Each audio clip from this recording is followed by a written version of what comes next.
Hi, this is Ravi తొంగల. మొన్నటి వరకు Tadepalli palace నుంచి ఫోన్ వస్తే అందరూ ఎమ్మెల్యేలు గజగజా వణికిపోయేవాళ్ళు. ఇప్పుడు వాళ్ళంతా తెలివి మీరిపోయారు. ఇప్పుడు తాడేపల్లి ప్యాలెస్ నుంచి ఫోన్ వస్తుంటే వాళ్ళు ఫోన్ లిఫ్ట్ చేయట్లేదు. సో ఎందుకు లిఫ్ట్ చేయట్లేదు, గతంలో ఏం జరిగింది, ఇప్పుడు ఏం జరుగుతుంది, ఇదే అంశంపై మనతో మాట్లాడేందుకు సిఎస్ రావు గారు ఉన్నారు. ఆయన అడిగి మరిన్ని వాళ్ళు తీసుకున్నాం. సార్ నమస్కారం. సార్ నమస్తే రవి. సార్, ఈ తాడేపల్లి ఫోన్ వ్యవహారం ఎందుకు చెడిందా లేకపోతే ఎందుకు సార్ ఫోన్లు ఎత్తట్లేదు, ఏం జరుగుతుంది అసలు? అంటే చెడడం కాదు, కానీ ఇప్పుడు ఎలా ఉంటుందంటే పిల్లిని రూమ్లో కొట్టే ప్రయత్నం చేస్తే పిల్లి కూడా తిరగబడింది. అవును సార్.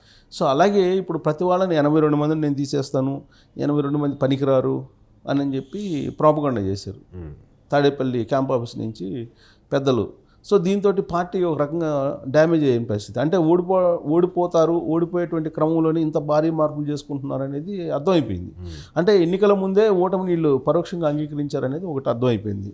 ఇంకోటి ఏంటంటే జరిగినటువంటి తప్పంతా కూడా మీదేను నాది కాదు అనేటువంటి భావనలో జగన్మోహన్ రెడ్డి ఒక మైండ్గా పెద్ద ఎత్తున ఆడాడు. కానీ అందరు పొలిటీషియన్స్. ఇప్పుడు జగన్మోహన్ రెడ్డికి పేపర్ ఉండొచ్చు, డబ్బులు ఉండొచ్చు, వాళ్ళ నాన్న చరిష్మా ఉండొచ్చు, పార్టీ ఉండొచ్చు. బట్ అయినంత మాత్రాన ఆ పార్టీలో ఉండేటువంటి సీనియర్స్ అనేక మంది ఉన్నారు. పిల్లి సుభాష్ చంద్రబోస్ లాంటి వాళ్ళు కానీ, తర్వాత ధర్మాన్ ప్రసాద్ లాంటి వాళ్ళు కానీ, బొత్స సత్యనారాయణ లాంటి వాళ్ళు కానీ, ఇలాంటి చాలామంది దాదాపు 35 సంవత్సరాలు 40 సంవత్సరాలు సీనియారిటీ ఉన్నటువంటి లీడర్స్ ఉన్నారు ఆ పార్టీలో. పార్టీ లేకపోవచ్చు, వాళ్ళకి ఆర్థిక ఇప్పుడు పిల్లి సుభాష్ చంద్రబోస్ ఉన్నాడు, హానెస్ట్ ఎమ్మెల్యే, హానెస్ట్ పొలిటీషియన్, ఆయన ఎంపీ రాజ్యసభ. బట్ ఆయన గురించి ఇంత రిమార్క్ కూడా మనం ఎవరు ప్రత్యర్థులు కూడా చూపించడానికి కూడా ఉండదు. అంత ప్యూర్ వైట్ పొలిటీషియన్, అంటే అంత క్లీన్గా ఉంటారు, అంత క్లీన్ పొలిటీషియన్. మేము ప్రజాప్రతినిధిగా ప్రజాసేవకులు అనుకునే భావన కలిగినటువంటి వాళ్ళు. సో ఇలాంటి వాళ్ళు చాలామంది ఉన్నారు. సో వీళ్ళు పేపర్ లేకపోవచ్చు, డబ్బులు లేకపోవచ్చు, సొంత పార్టీ లేకపోవచ్చు, అయినంత మాత్రం చేత వాళ్ళని తక్కువ చేసేసి మీ పట్ల యాంటీగా ఉన్నారు పబ్లిక్, నాకు సర్వే రిపోర్టులు చెప్తున్నాయి అని చెప్పేసి వాళ్ళని పక్కన పెట్టేస్తే వాళ్ళు ఎందుకు కాముకుంటారు? వాళ్ళకు కూడా ఆత్మాభిమానం ఉంటుంది కదా, ఎవరికైనా ఆత్మాభిమానం ఉంటుంది.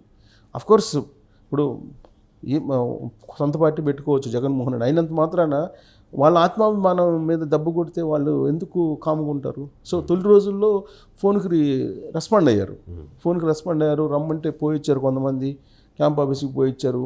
వాళ్ళు అడిగిన దానికి సమాధానం చెప్పారు. ఏమడుగుతున్నారు? మీ గ్రాఫ్ బాగలేదు, ఇక్కడ గెలవలేరు, ఇంకో చోటుకి వెళ్ళండి, లేదంటే అన్న ఈసారికి నువ్వు ఎలక్షన్ నుంచి తప్పుకో, నేను ఎమ్మెల్సీనో లేదంటే ఇంకోటి ఏదన్నా ఇస్తాను, ఆఫర్ చేస్తాను గవర్నమెంట్ వచ్చిన తర్వాత అని చెప్పి చెప్తున్నారు. అంటే ఎందుకు నాకు గ్రాఫ్ బాగాలేదంటే ఏదో కొన్ని ఆరోపణలు, అవినీతి ఆరోపణలు, లేకపోతే ఇంకోటి రకరకాల ఆరోపణలు లిస్ట్ అవుట్ చేసేసి వాళ్ళకి చూపించడం, ఇవన్నీ జరిగినాయి అని చెప్పి తాడేపల్లి వర్గాల్లో ఉండేటువంటి టాకు. దీంతో వాళ్ళు మనస్తాపానికి గురయ్యారు. ఫస్ట్ బ్యాచ్ అయిపోయింది, సెకండ్ బ్యాచ్ వరకు కూడా ఒక రకంగా ఉంది. ఫస్ట్ బ్యాచ్ కొంచెం ఆందోళన తోటి స్టార్ట్ అయింది కౌన్సిలింగ్.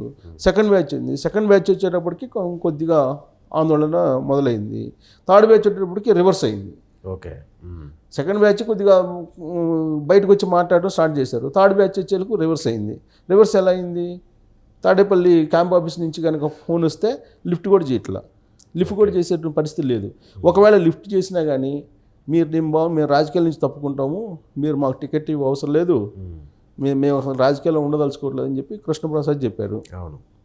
అలాగే చెల్లుబోయిన వేణుగోపాల్ మంత్రి, ఆయనేమో ఆల్రెడీ రామచంద్రాపురంలో ఆయన ఉంటే, లేదు ఇక్కడ నువ్వు గెలవలేవు, నువ్వు రాజమండ్రి రూరల్కి వెళ్ళిపో అని చెప్పి ఆయన చెబితే ఆయన రామచంద్రాపురంలో నియోజకవర్గం ద్వితీయ శ్రేణితో మీటింగ్ చేసుకొని ఏం చెప్తున్నారు, రామచంద్రాపురాన్ని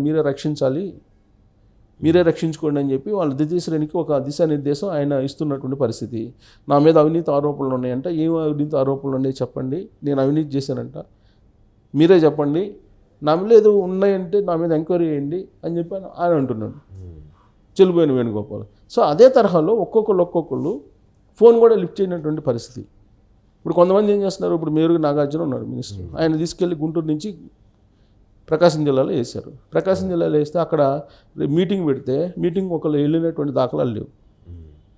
అలాగే రీసెంట్గా ప్రకాశం జిల్లాలోనే అద్దంకి హనుమారెడ్డి అని ఒక అతన్ని ఇన్ఛార్జిని వేశారు. అక్కడ ఉండేటువంటి కృష్ణప్రసాద్ ఎవరు ఉన్నాడు, బాచిన సెంచుకరాటే వాళ్ళ అబ్బాయి, ఆయన ఇన్ఛార్జి. ఆ ఇన్ఛార్జి నుంచి తీసేసి హనుమారెడ్డికి ఇచ్చాడు. హనుమారెడ్డికి ఇస్తే వాళ్ళందరూ కలిసి నేను మీటింగ్ పెట్టాను. మీటింగ్ పెట్టి అందరినీ కాల్ఫర్ చేశారు. ఆ ప్రకాశం జిల్లాలో ఉండేటువంటి వైఎస్ఆర్ కాంగ్రెస్ పార్టీకి సంబంధించినటువంటి లీడర్లు అందరినీ, కన్నం బలరాంతో సహా అందరినీ పిలిచారు.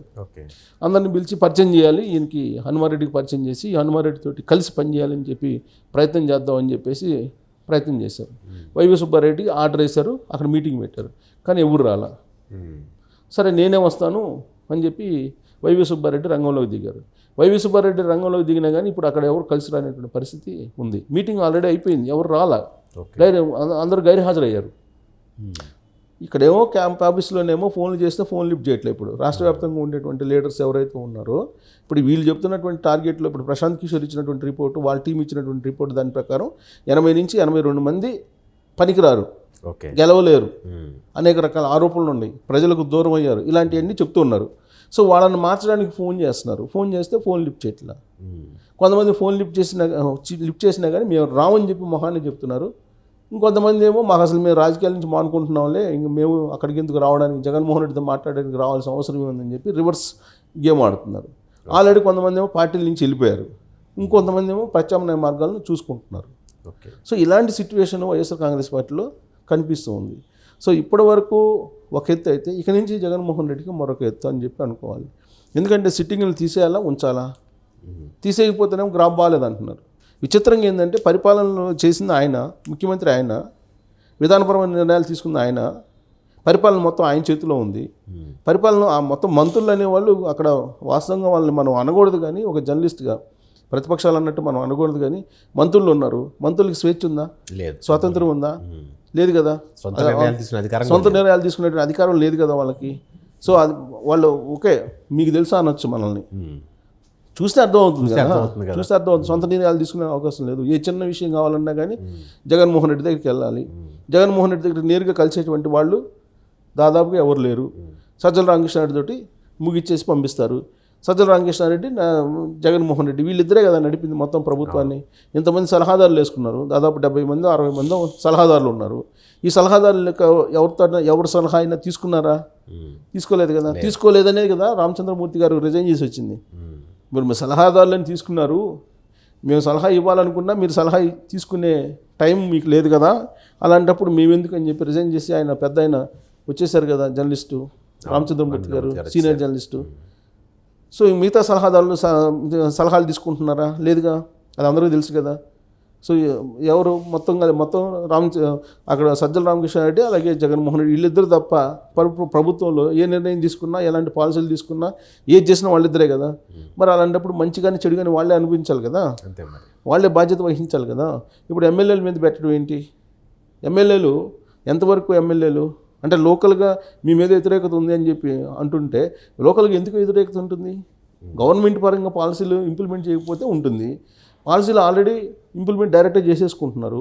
మధ్యలో ఎమ్మెల్యేల ఇన్వాల్వ్మెంట్ ఏం లేదు. ఏదైనా ఇన్వాల్వ్మెంట్ ఉందంటే సెంటు భూమికి సంబంధించిన ల్యాండ్ అక్విజిషన్లో ఆ డబ్బులు తీసుకోవడం అవి చేశారు తప్పితే, లేదా సెటిల్మెంట్లు, లేదంటే ల్యాండ్కి ఇసుకు సంబంధించినటువంటి దాంట్లో ఎమ్మెల్యేలు చాలామంది ఆల్మోస్ట్ వాళ్ళు సంపాదించేసుకున్నారు. సో ఇప్పుడు అది ఒకవేళ వాళ్ళు సంపాదించుకున్నా కానీ అవకాశం ఇచ్చింది ఎవరు? జగన్మోహన్ రెడ్డే కదా. జగన్మోహన్ రెడ్డి తెలియకుండా ఇదంతా జరిగిందా? ఒకవేళ అది జరిగిందనుకుంటే ఇంటెలిజెన్స్ ఫెయిల్యూరేగా.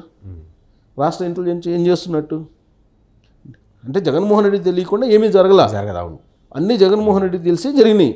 కానీ ఇప్పుడేమంటున్నారు, నా పట్ల అందరూ బాగున్నారు, నా పట్ల అందరూ అనుకూలంగా ఉన్నారు, ఎమ్మెల్యేల పట్ల బాగలేరు, ఎమ్మెల్యేలకు వ్యతిరేకత ఉంది, ఎమ్మెల్యేలు మార్చేస్తే నేను మళ్ళీ ఇంకోసారి సీఎం అవుతానని చెప్పి జగన్మోహన్ రెడ్డి చెప్తున్నారు. కరెక్ట్గా ఈ పాయింట్ దగ్గర ఎమ్మెల్యేలు రివర్స్ అవుతున్నారు. మాదేం లేదు, మాది బాగానే ఉంది, జగన్మోహన్ రెడ్డిదే బాగలేదు, జగన్మోహన్ రెడ్డి ప్రజల్లోకి రాలేదు, గత 5 సంవత్సరాలు 4.5 సంవత్సరాల నుంచి ప్రజల్లోకి రాలేదు కదా. ఒకవేళ ఏదైనా మీటింగ్లకు వచ్చినా కానీ, బట్టలు నొక్కే కార్యక్రమానికి వచ్చినా కానీ ఆయన ఆకాశ మార్గంలో వస్తున్నారు, హెలికాప్టర్లో వస్తున్నారు. రోడ్డు మార్గంలో ఏదన్నా ఒకవేళ రావాల్సి చూస్తే కనుక పరదాలు కట్టుకొని ఆయన వెళ్తున్నారు. ప్రజలతోటి మమేకం కాలేదు, ఎక్కడ కూడా ప్రజలతోటి ఉండలేదు ఆయన. అందువల్ల యాంటీ వచ్చింది, మా వల్ల కాదని చెప్పి అంటున్నారు. సో బాలినేని శ్రీనివాసరెడ్డి ఉన్నాడు, మాజీ మంత్రి, ఆయన కూడా అదే అంటున్నారు కదా, మా మీద ఎంత వ్యతిరేకత ఉంది. వ్యతిరేకత కాదు, వీడు ప్రశాంత్ కిషోర్ అనే ఒక బ్యాచ్ని దింపారు, వాళ్ళు ఎవరు డబ్బులు ఇస్తే వాళ్ళకి అనుకూలంగా సర్వే రిపోర్ట్లు ఇస్తున్నారు, సో వాళ్ళకి డబ్బులు ఇచ్చి మ్యానిపులేట్ చేస్తున్నారు. ఆ సర్వేలు నమ్ముకుంటే నువ్వు మునిగిపోతావు అని చెప్పి చెబుతున్నావు కదా ఇండైరెక్ట్గా ఆయన కూడా. సో కాబట్టి ఇన్ని ల్యాప్సెస్ ఉన్నాయి. ఇన్ని ల్యాప్సెస్ ఉండటం కారణంగానే ఇప్పుడు లాస్ట్కి ఏ పరిస్థితికి వచ్చిందంటే జగన్మోహన్ రెడ్డి క్యాంప్ ఆఫీస్ నుంచి ఫోన్ చేస్తే ఎమ్మెల్యేలు మాట్లాడినటువంటి పరిస్థితి, తిరస్కరించేటువంటి పరిస్థితి వచ్చింది. కొంతమంది ఎమ్మెల్యేలు ఆల్రెడీ ప్రత్యామ్నాయ మార్గం చూసుకొని వెళ్ళిపోయారు కొన్ని రోజుల క్రితమే. ఇప్పుడు ప్రత్యామ్నాయ మార్గాలు కొంతమంది చూసుకుంటున్నారు. కానీ ప్రత్యామ్నాయ మార్గాలు ఏం లేవు ఆంధ్రప్రదేశ్లో ఇప్పుడు. కాకపోతే ఇప్పుడు ఆయన కొత్తగా పెట్టాడు కదా లక్ష్మీనారాయణ పార్టీ ఉంది, జై భారత్ పార్టీ, జై భారత్ తప్ప ప్రత్యామ్నాయ మార్గాలు ఏం లేవు వైఎస్ఆర్ కాంగ్రెస్ పార్టీలో ఉండేటువంటి సిట్టింగ్లకి కొంతమందికి. సో ఎవరికైతే టికెట్లు ఎవరో వాళ్ళకి. మరి అలాంటి పరిస్థితుల్లో వాళ్ళు ఎందుకు కాముగా ఉంటారు? వాళ్ళు రివర్స్ అవుతారు కదా. అందుకే ఎప్పుడు కూడా మనం గుప్పెట్లో ఏముందో తెలియకూడదు, ఓపెన్ చేయకూడదు. ఓపెన్ చేస్తే ఏం లేదని అర్థమైపోతుంది అంటారు పెద్దలు. అలాగే జగన్మోహన్ రెడ్డి క్యాంప్ ఆఫీసులో కూర్చొని మొత్తం నాకు తెలుసు అని అనుకుంటే ఇప్పుడు పరిస్థితి వస్తుంది. ఇప్పుడు పరిస్థితి ఏంటి? ఎవరు ఫోన్లు ఎత్తలేని పరిస్థితి. ఒకవేళ మొహాటం కొద్దిగా వెళ్ళినా కానీ బయటకు వచ్చేసి ఆయన చెప్పింది ఏదో చెప్తారు, మనం చేసుకుందాం అని పందాలో ఉంది. ఇంకొంతమంది ఏమో డైరెక్ట్ రివర్స్ అవుతున్నారు కొంతమంది. సో ఇప్పుడు రాబోయేటువంటి రోజుల్లో ఇంకా సీరియస్ అయ్యే అవకాశం ఉంది. ఇలాంటి వాతావరణం, ఇలాంటి అన్రెస్ట్ వైఎస్ఆర్ కాంగ్రెస్ పార్టీలో మరింత పెరిగేటువంటి అవకాశం లేకపోలేదని చెప్పి మనం చెప్పుకోవచ్చు. Thank you sir. Thank you.